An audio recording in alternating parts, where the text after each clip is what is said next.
What is key to create a marketing empire such as yours? I think one of the biggest things that most people can be as an advisor is to serve others. So how can I serve you? But if you give, you get. And so I've always been giving of my time that way. But with that comes trust. And I think where I've been able to build things over a period of time and over my career is that most people trust me. And they trust my sincerity, they trust my reliability, and they also trust my competency. And I think those are the three key cornerstones of trust. Tell us a little more about your latest best-selling book, Think Big, Act Bigger. My last book, Think Big, Act Bigger, I wrote about the rewards of the relentless. An idea without implementation is air. It's air. And so many times we see so many people fail because they have a plan, they have a team, but they don't put it to action. And you see that with a lot of people. I've run into people all my life who said, I invented that, but that guy took it and did it. Or I wrote that song, or I had that idea.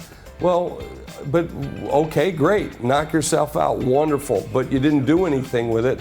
This person did, and even though they might not be smarter, they might not be as good looking, they might not be have as much money as you, whatever the good things or bad things in your life, they did it and you didn't. You've bought and sold over 250 businesses in your career for billions of dollars. Can you share with us one of your biggest victories? Well, they're all victories. I mean, because you learn something from every one of them. Now, some of them have been real losers too. I mean, I've lost money. It's always the one that I'm working on now is my greatest victory. And the reason is because I learned so much from the other ones that I can put it in place. I mean, my activity at Kodak, buying and selling and helping to sell hundreds of printing operations in a year and a half or 2 years, buying and selling my own printing operation, buying and selling a cellular phone company, doing a public relations company a couple of different times. All of those things are exciting. I own a company today called Tall Grass PR, which it stands for, if you want to run with the big dogs, you got to learn to pee in the tall grass.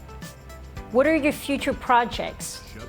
Well, the biggest thing I'm working on right now is the C-Suite Network, and part of the C-Suite Network is a number of councils and groups that we work with, and particularly the Hero Club. I'm really excited about it. About a year ago, someone approached me about, hey, could we merge with you? But we wanted to have something that had scale. So they started the Hero Club, and they saw what we were doing with the C-Suite Network, where we're creating the most trusted network of the most powerful people in the world. Because these are VPs and greater of companies of 5 million or more that control 95% of the spend. And here we had 500,000 members. We have a TV, we have radio, podcasts, we have C-Suite TV, C-Suite radio, C-Suite book club, and we're doing C-Suite conferences, and we're having all these great successes. They said, can we do something together? So we purchased the group, and since that time period, we've grown the group by about 400%. And we're focused in on creating hero CEOs, recognizing those CEOs who are making a difference in their communities, either the people they serve in terms of iconic products and services, in the people they serve in their community and providing better jobs, in taking care of their community, that recognize that that's what a real hero does. Can you share with us a little bit about today's C-Suite's venue? Today, we happen to be gathered in LA, where we have about 96 or 97 CEOs who've all said, yes, I want to be there, and we're going to ask them to take the Hero Pledge.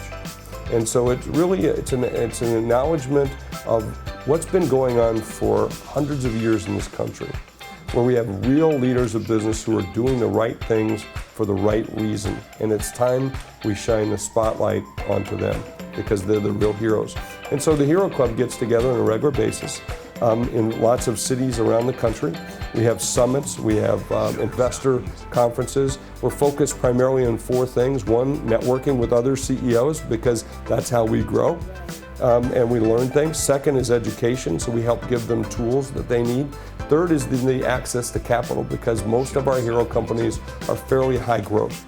And then 4th is we like to have a little fun too, because you got to have a balance in life. Right. And that's really what we're doing. Thank you so much, Jerry, for your time, sharing your wisdom, and for the interview. It was a real pleasure to have you. Well, thank you for having me today.